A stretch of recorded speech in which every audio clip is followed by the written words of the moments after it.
ലോക്കാണ്. അതല്ല അടിയത്തെ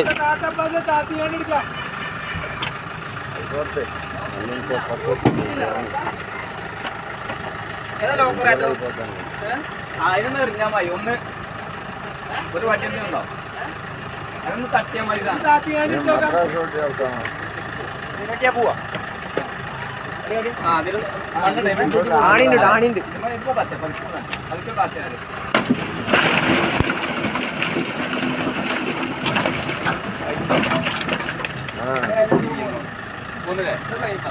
മണ്ണ് കഴിക്കുന്നതോ